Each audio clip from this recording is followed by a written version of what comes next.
Livro de Luiz Sérgio, Deixe-me Viver, escrito por Irene Pacheco Machado. Capítulo 28. A semente humana deve continuar a germinar. Saímos dali levando no coração o agradecimento a Deus. Sou muito grato a Ele por ter me ofertado a vida. Sérgio, disse Zeus, agora vamos até a nossa casa espírita para entregar um relatório à equipe de Nagi. Como a conferência só se iniciaria à tarde, muitos aproveitaram para descansar. Eu não. Achei mais prudente visitar a casa. E com que prazer reencontrei vários amigos, chamando-me a atenção a enfermaria repleta de doentes. Ninguém pode imaginar o que se passa do outro lado de um centro espírita. Julgam que só a parte física funciona, não sabendo que na parte espiritual o movimento é imenso, com seus departamentos lotados. No posto de emergência encontravam-se 3 jovens recém-desencarnados por acidente de moto. Tão jovens, pensei. Fatalidade, alguns dirão, mas além da lei do karma existe a imprudência, a sede de dominar a máquina. Alisei a cabeça daqueles meninos e orei por eles e seus familiares que deveriam estar sofrendo muito. Conversei com Mariette, Magnólia e Priscila, que prestavam ajuda aos recém-desencarnados, aguardando os grupos de socorro para encaminhá-los às casas transitórias. Irmã Magnólia, este posto vive lotado, não é mesmo? Sim, ultimamente os desastres coletivos requerem o nosso socorro e esta casa é de real ajuda aos desencarnados. Participei da prece e me emocionei quando Priscila abriu o Novo Testamento e muito bem explanou os seguintes trechos. Bem-aventurados os que choram. Isto não se refere àqueles que vivem lamentando-se ou que andam irritados de mau humor. Isto se refere aos que sentem verdadeira tristeza pelos erros cometidos e que suplicam a Deus o seu perdão. O Senhor também nos diz: tornarei o seu pranto em alegria e os consolarei e os alegrarei na tristeza. Em Jeremias capítulo 31, versículo 13. Bem-aventurados os mansos. Aprendei de mim, que sou manso e humilde de coração, e encontrareis descanso para vossas almas. Em Mateus capítulo 11, versículo 29.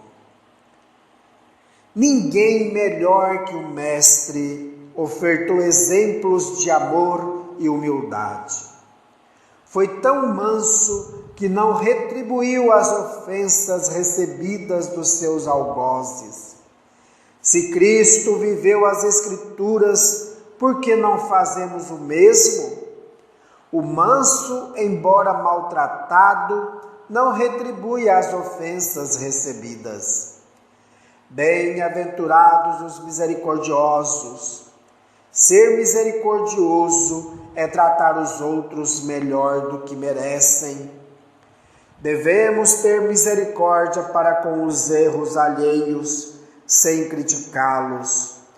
Todos nós somos filhos de Deus, e Paulo foi muito feliz ao nos ensinar em sua epístola aos Efésios, capítulo 4, versículo 32.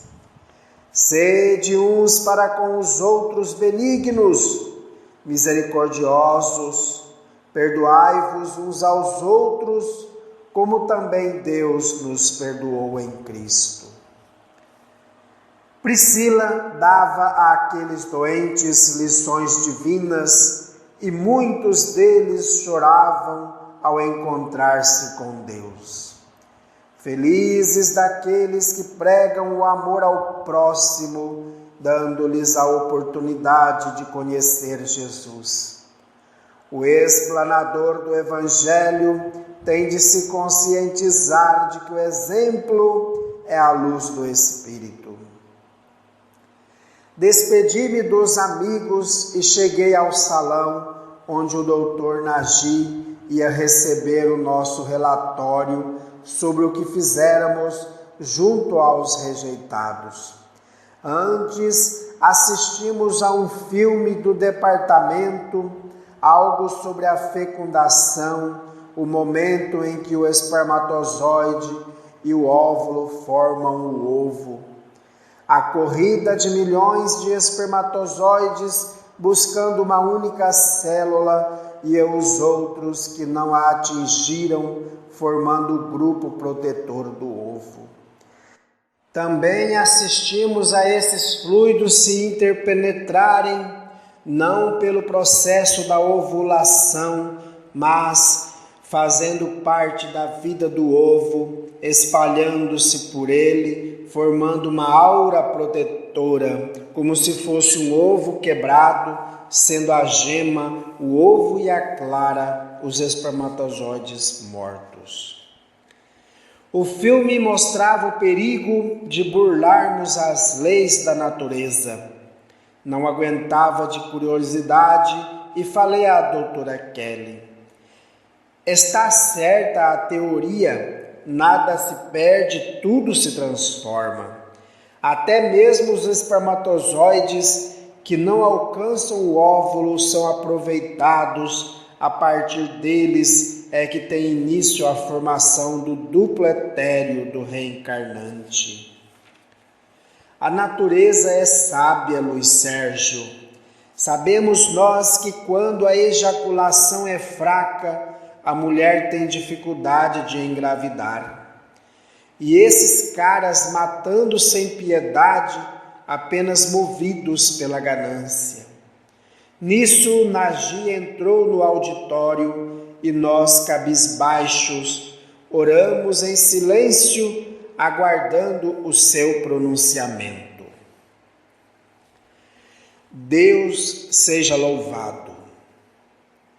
Pedimos ao Criador amparo para as suas criaturas, para que o homem se liberte da ignorância e desperte para as verdades espirituais. Somente assim cessará a violência na terra. Ela existe porque o homem está cego de egoísmo, à espera dos bens temporais. Ignora a fraqueza física, a destruição do corpo físico e foge das verdades da alma. Acha mais fácil lutar para construir um mundo irreal do que fortalecer o espírito para viver em paz. Cada vez mais busca o conforto, nem que para obtê-lo tenha de destruir sonhos, violentar esperanças e matar sem piedade. Enquanto isso, o Senhor faz descer à terra de várias maneiras os chamados, e o homem, ainda que convivendo com a dor, a lágrima e o desespero, não os escuta, continua apegado às coisas perecíveis, sua única razão de viver. Como é possível o ser encarnado julgar-se dono da terra? A história narra a passagem de muitos homens que se destacaram, mas tiveram de tudo a que deixar quando partiram, levando apenas o que fizeram de bom ou de mal, registrado em suas consciências. Mesmo assim, cuida o Senhor das suas criaturas, apesar de algumas só desejarem servir a Mamon, porque este não nos pede candura, respeito, amor ao próximo e caridade. Mamon faz crescer em nós a vaidade, o egoísmo, o orgulho, a maledicência. Ele é terrível. Coloque em nossos olhos a venda chamada ignorância, que faz com que distantes fiquemos dos verdadeiros valores, os valores espirituais. Posição social, fortuna, poder, beleza, nada é eterno. Tudo deixamos no plano físico, menos o que é de Deus, o nosso espírito. Feliz daquele que se apresenta irradiante de valores morais diante do Senhor. Se o homem desfruta as belezas terrenas, bem ao seu lado, visíveis, palpáveis, estão os lugares de sofrimento, os hospitais, os cemitérios, as ruelas das cidades, com os viciados, a prostituição, as crianças abandonadas, os mendigos, a fome, a dor e o desespero. Fingir que não os percebe é egoísmo e queira Deus, os orgulhosos despertem, ainda no plano físico, para não sentirem na alma o peso do remorso quando chegar sua vez de prestar contas ao Senhor. Ninguém está preso ao invólucro carnal somente para se divertir, para viver a vida. Todos os encarnados têm de obedecer aos planos de Deus. Vimos à Terra para cursar a universidade da vida, aprendermos a ser bons. Se aqui chegamos e faltamos às aulas, fugimos do aprendizado ignorando o maior dos mestres, Jesus Cristo. Não tendo força para colocar os pés nas suas pegadas, preferindo o falso mundo da matéria, teremos pela frente longos dias e longas noites, longe do paraíso que representa a paz da consciência. Somos pequenos obreiros do Senhor, sempre partindo em busca de trabalho. Hoje estamos empenhados em segurar as mãos dos aborteiros, dizendo a todos eles: não matem, deixem viver os pequeninos. Não sabemos se seremos ouvidos, mas tudo faremos para que as mulheres fujam desses monstros sanguinários que por dinheiro tentam intervir nos planos divinos da reprodução dos seres. Eles são cada vez mais numerosos, mas Deus, conhecendo-os intimamente, porque também são seus filhos, organiza equipes como a nossa para prestar auxílios aos rejeitados. É um trabalho banhado de dor e desespero, mas cada um de nosso grupo pode dizer a si mesmo: graças te dou, meu Deus, por tudo que venho recebendo. À nossa frente, o interior do homem, reflexo das suas deformações espirituais, levada pelo egoísmo e pela vaidade. Defrontamo-nos com irmãos duros, cruéis, terrivelmente orgulhosos, mas também acolhemos em nossos braços espíritos em forma diminuta, indefesos, cobertos pela luz protetora do Senhor. Foi-nos concedida a oportunidade de conhecer os construtores divinos, os técnicos da reencarnação, as casas-lares, os médicos, os cientistas, os abnegados enfermeiros, enfim, estivemos no céu e no inferno e chegamos à conclusão de que Deus sopra em todos os lugares e o seu hálito de amor perfuma desde o paraíso até os charcos do ódio e da maldade.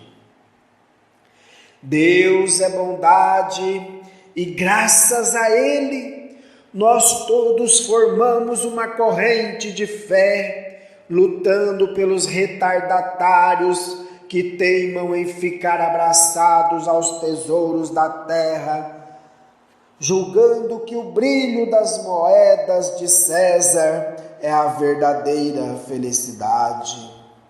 Não sabem eles que o homem, para voar, tem de estar livre dos apegos da matéria, transformar-se em espírito e verdade. Só assim ele voará livremente como Deus o criou. Enquanto o ser humano adornar-se de púrpura, de seda, de ouro, de pedras preciosas, apegar-se às moedas, enfim, aos bens materiais, ficará preso à matéria e sujeito às vicissitudes da vida, e sofrerá, porque para ele os bens temporais são a única meta a ser atingida. O mundo do Senhor é uma planície de esperanças, onde as cascatas de luzes, as árvores floridas de bênçãos, os campos verdejantes e perfumados de virtudes esperam o ser, dando-lhe a verdadeira felicidade. É a volta do homem ao paraíso celeste, onde não entra o adeus, a dor, a doença, a lágrima. No paraíso, o homem ressurge no seio paterno, amparado pela luz do amor. Enfim, é o filho pródigo de regresso ao lar, sendo comemorada a sua volta com a festa da verdadeira alegria. É o dia esperado por todos os espíritos ministros de Deus. Até lá, eles terão de requisitar espíritos como nós, ainda repletos de imperfeições, mas conscientes das verdades divinas, para compor os seus exércitos de ajuda, que partem em direção aos sofridos, levando como passagem a luz do Evangelho de Jesus. Muitas horas estivemos diante de irmãos nossos que abusaram da liberdade divina, o livre-arbítrio, e constatamos os seus sofrimentos, as suas deformações perispirituais, e mesmo assim oramos por eles, pedindo um despertar mais rápido, porque o que desejamos é ver a família de Deus toda reunida. Só assim ele reinará no paraíso, junto a todos os seus filhos. Enquanto isso, ele mandará sempre os seus emissários levarem as mensagens de alerta a todos aqueles que cumprem pena no reformatório terráqueo. Qual pai que viverá feliz, deixando para trás vários filhos nos vales de sofrimento? Ninguém poderá ficar distante deste trabalho. Estamos diante do abuso do aborto, constatando que muito ainda se mata na terra, principalmente espíritos indefesos que só pedem: deixem-me viver. Em qualquer trabalho que estejamos, não esqueçamos de buscar os rejeitados para dar-lhes o nosso amor. Eles são milhares em todo o mundo. Ignorá-los é um crime quase tão cruel quanto praticar o aborto. Vamos, irmãozinhos, buscar sempre no fundo da alma o remédio para esse câncer que está tomando conta de todo o planeta. Se cerrarmos os nossos olhos, veremos pequeninas mãos no ventre materno pedindo socorro, e por mais que nos apressemos em socorrê-las, os carniceiros chegam antes e as estraçalham com indiferença e ignorância. Sabemos nós que os abortados são irmãos nossos, pedindo vida uterina, vida física. Foi muito bom trabalhar com todos. Espero reencontrá-los sempre. Não deixem de recordar que em cada coração Deus é presença. Em alguns Ele brilha através das virtudes, em outros Ele está encoberto pela névoa da imperfeição. Mas em todos os seres, orgânicos ou inorgânicos, Deus é presença. No meu coração, Ele canta uma canção de ninar para todos os espíritos que têm de sofrer a redução perispiritual para poder nascer de novo, pois o homem morre para nascer e nasce para crescer em bondade e sabedoria. O ser humano é uma semente que a ninguém é dado o direito de impedir de germinar. O ser é luz que não se consegue apagar. Pode-se evitar que ela irradie no céu ou na terra, mas apagá-la jamais. Felicidades, amigos, Nagi. Ficamos alguns momentos de olhos cerrados, orando. No palco, coberto de luz prateada, Nagi era um filho de Deus em trabalho. A plateia, em total silêncio, agradecia a Deus a oportunidade concedida para logo em seguida entoar este hino, no qual as nossas vozes, em sublime harmonia, era um cântico de louvor a Deus. Vida, vida, vida dada por Deus, vida, vida, vida dada por Deus. Eu respiro graças a vós, eu respiro graças a vós. O meu corpo é divino, coberto de luz, tudo ele se movimenta, graças vos dou, Senhor. Eu penso, eu sorrio, eu sou tão vosso, meu Deus. Sou gente, mas já fui uma flor que germinou do vosso amor, meu Deus. Enxergo, escuto e ando, graças a vós, meu Deus. O meu corpo é um relicário, graças a Senhor.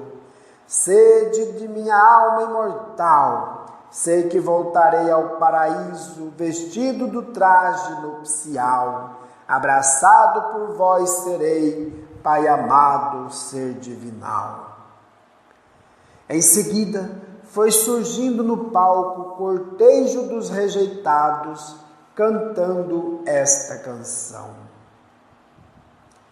Não me mate, por favor, eu preciso tanto de você, sou filho do Senhor. Matar, por quê? Só lhe imploro respeito, carinho e amor, sou seu por direito, não me mate, por favor. Sou tão pequenininho, uma semente a germinar. Estou tão sozinho, não pode me matar. Deixe-me viver no seu ventre de mulher. Eu preciso nascer, diga que me quer. Estou tão guardadinho no seu ventre de mulher. Não mate, não. Sou um pedacinho do seu coraçãozinho. Me chame, filhinho, não me mate, não. Deixe-me nascer. Sou o perdão, preciso crescer. Uma chuva de rosas orvalhadas de luz banhava o ambiente, enquanto as crianças cantavam. Na casa de Maria, visivelmente emocionados, ouvíamos os cânticos da vida.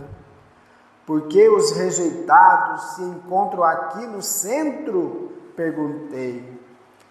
Eles irão reencarnar em breve, Sérgio. Esperamos que ninguém os mate.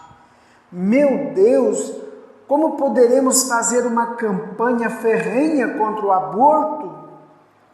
Com as casas espíritas unindo-se em oração, apresentando uma vez por semana um palestrante bem informado sobre o aborto, divulgando as mensagens dos abortados, enfim, contribuindo para destruir o troféu de campeão mundial do aborto que paira vergonhosamente sobre o Brasil. Se os espíritas não levantarem campanha acirrada contra o aborto delituoso, logo teremos a liberação deste crime covarde e cruel. Todos os médios irão receber mensagem dos abortados pedindo socorro, e está nas mãos dos diretores dos centros a campanha contra o aborto. Tem razão, Sérgio. Se as religiões não se unirem em um grito de protesto, logo estaremos presenciando os crimes contra a vida e nada mais podendo fazer, disse-me Anália, que nesse momento adentrou o ambiente. Irmã, o aborto será liberado no Brasil? Liberação não creio, porém mascaramento sim. Como? Explique. O brasileiro é muito inteligente, vendo que não consegue legalizar o aborto, irão procurar um meio de fazer a lei ser aprovada pelo Congresso, de modo a não chocar a população. Buscará termos científicos e aí será o fim.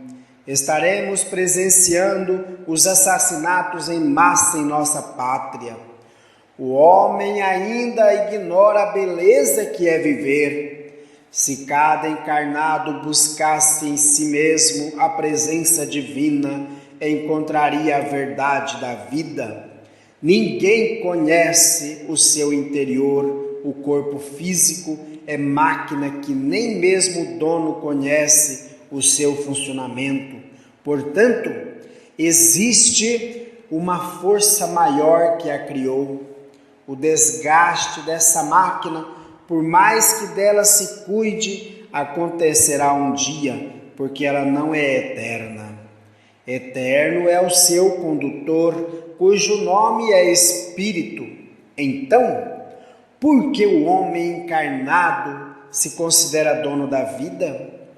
Vive praticando atos que ferem os preceitos divinos e um dos mais terríveis é o assassinato.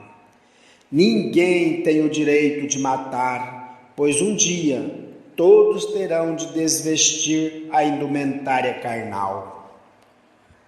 A vida é o maior dos direitos e a decisão sobre ela só pertence a Deus, e Ele, sendo bom, não mata.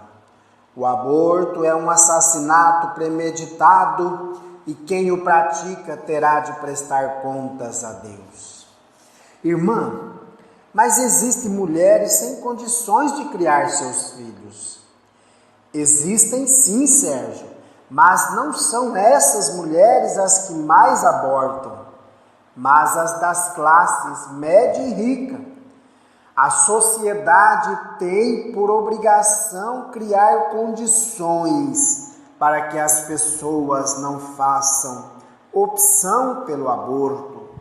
A culpa de uma criança ser abandonada é de uma sociedade sem Deus.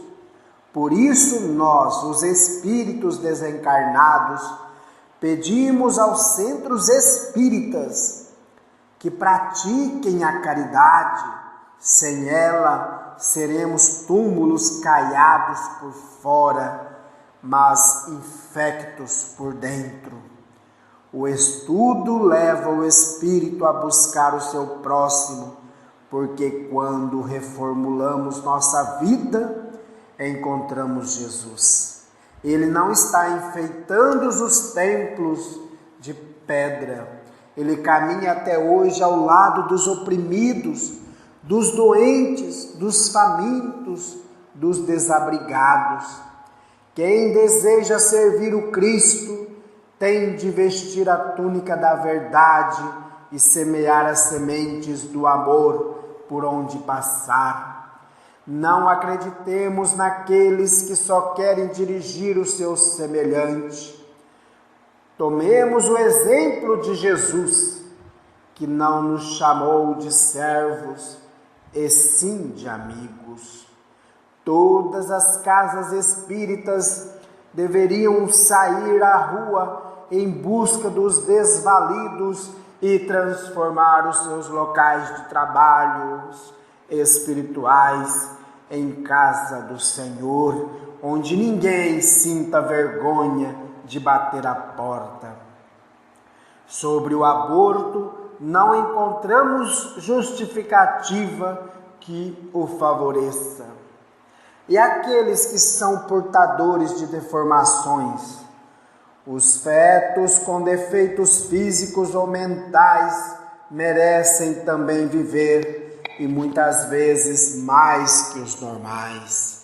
Eles voltam porque precisam de amor para possuírem novamente corpos sadios. Para a espiritualidade, vida é sempre vida, e ninguém, mesmo sob a proteção de uma lei feita pelos homens, tem o direito de matar. E os estupros, nem assim. Para a mulher verdadeira, não importa de que modo foi concebida a criança, importa que ela é sua e que tudo deve fazer para que o seu filho cumpra a tarefa divina que lhe foi destinada. Quantas lições trazia-me Anália! Quando encarnada, a irmã teve filhos? Tive sim, Sérgio. Fui mãe de muitas crianças. Eu as amei como se minhas fossem. Elas não nasceram do meu ventre, mas do meu coração. Despedimos-nos, mas o perfume do coração de Anália permaneceu junto a nós. Esta grande mulher labutou na doutrina, é muito conhecida no meio espírita em São Paulo, onde viveu o Evangelho de Jesus, e em todo o Brasil. Uma grande mulher, além de tudo, uma das maiores educadoras de que se tem notícias. Assim, voltamos para as colônias da espiritualidade. Antes fomos até o departamento do trabalho, onde reencontrei Saturnino. Com detalhes, colocamos os irmãos a par do que vinha ocorrendo no plano físico. Convidados fomos a comparecer ao Salão Nobre Bezerra de Menezes, e ali recebemos a visita de Frei Luiz e Loreta. Muito carinhosos, agradeceram-nos a ajuda e Zeus falou em nosso nome. Irmãos, ninguém pode imaginar o que vem ocorrendo no plano físico. Se as autoridades não tomarem providências urgentes, logo não mais existirão crianças encarnadas. Deparamos com a violência dos pais, a indiferença das mães, entregando os filhos às babás, e estes morrendo de carência afetiva. Presenciamos na camada mais pobre da população os próprios pais estuprando os filhos. E ainda algo mais grave, alguns países servindo-se da ganância do homem, fazendo com que estes seres sem Deus lhes entreguem pequenos seres para serem sacrificados em busca de seus órgãos. Os países pobres devem defender as suas fronteiras, conscientizando-se de que a criança carente também pode ser feliz e ninguém tem o direito de matá-las. As autoridades precisam urgentemente defender as crianças, não só as já nascidas, como as que estão pedindo para reencarnar. Muitos fatos ainda serão revelados. Frei Luís lamentou: é triste, muito triste o que vem ocorrendo no plano físico. Oramos diariamente pela paz de todos, mas ela fica distante, enquanto o homem não amar como Deus nos ensinou em Jesus. Queridos irmãos, espero contar com todos neste trabalho de socorro à criança. Vocês que presenciaram o desespero delas, sei que jamais esquecerão de socorrer em seu auxílio. Frei Luís perguntou Leles: por que as autoridades não socorrem as crianças, oferecendo-lhes escola, hospital, enfim, protegendo-as? Por que, minha irmã? Criança para muitos é ser sem personalidade, quase sem alma. Não sabem que na criança a sensibilidade é mais apurada e que ela precisa de amor para crescer em paz. O que me assustou foi a violência moral praticada contra as crianças, aduziu Leles. Logo, se Deus quiser, uniremos nossos sonhos, fazendo deles belas realidades. Teremos uma infância feliz e uma juventude sadia. Até lá vamos socorrê-las, não importa se numa mansão ou num casebre. Elas necessitam de alguém que as defenda, não com armas ou violência, mas tratando-as como irmãs necessitadas de amor e respeito. Frei Luís, e o tráfico de crianças que está ocorrendo na frente de toda a sociedade e ninguém faz nada? Engana-se, Luiz Sérgio. Logo explodirá um tremendo escândalo e conheceremos quem está utilizando esses seres inocentes para as suas ganâncias pessoais. Até lá vamos orando. Nunca o mal venceu o bem. Agora preciso retirar-me, meus filhos. Desculpem, acrescentou, fitando-nos com aqueles olhos que pareciam sorrir. Ele e Loreta recolheram-se, nós, o grupo composto de Misael, Zeus, Aloísio, Amintas, Kelly, Ápila, Leles e eu, ali estávamos, depois de mais um trabalho na crosta da terra. Começamos a nos despedir uns dos outros, quando abracei Ápila e Aloísio, os meus olhos marejaram de lágrimas. Éramos amigos despedindo-se. Fiquei sozinho. Olhei para o alto e me pareceu que o orvalho de Maria fazia-me companhia. Analisei todo aquele local tão conhecido por mim. quantas vezes viera até ele em busca de trabalho. Tudo me pareceu muito familiar e recitei esta prece.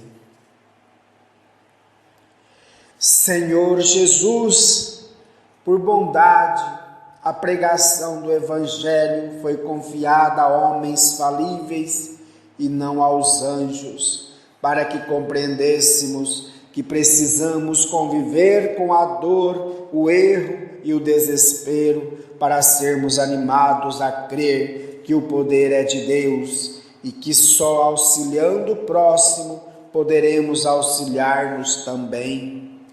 E que devemos compadecer-nos dos ignorantes e daqueles que erram. Agradecemos, Senhor, aos teus benfeitores espirituais que nos oferecem trabalho este de te apresentar as almas perplexas pela dúvida, opressas pela fraqueza, débeis na fé. Chegamos a elas como homens que somos, mas colaboradores dos anjos celestes, para levar até os homens as verdades deste mundo onde vivemos. Eles se comprazem, Senhor, de poderem falar por meio de nossa voz, pois sopraremos onde um livro nosso se fizer presente. Como chamaste os pescadores da Galileia, Senhor, chamas ainda os trabalhadores de boa vontade e feliz de quem te ouvir. Desejo, Senhor, que aqueles que me buscam possam compreender as minhas palavras e que cada um seja aquinhoado com o poder divino.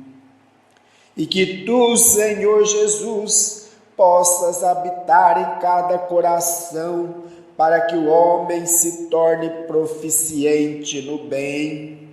Não me deixe sem trabalho, Senhor. Quero sempre abraçar cada companheiro, lembrando-lhes que quando tu chamaste os apóstolos, conhecias as limitações de cada um deles, mas no dia a dia, contemplando a tua ternura, aprenderam as lições da humildade e da paciência. Abriram o coração e tornaram-se não somente ouvintes, mas cumpridores das tuas palavras. Portanto, Mestre amado, sei que não te afastarás de nós por causa das nossas fraquezas e dos nossos erros. Senhor, peço-te por toda a humanidade, principalmente pelos mais endurecidos, para que eles despertem, que as vendas do orgulho e da ganância se desprendam de seus olhos e que tu, Senhor, surjas mais uma vez em busca de todos os teus irmãos.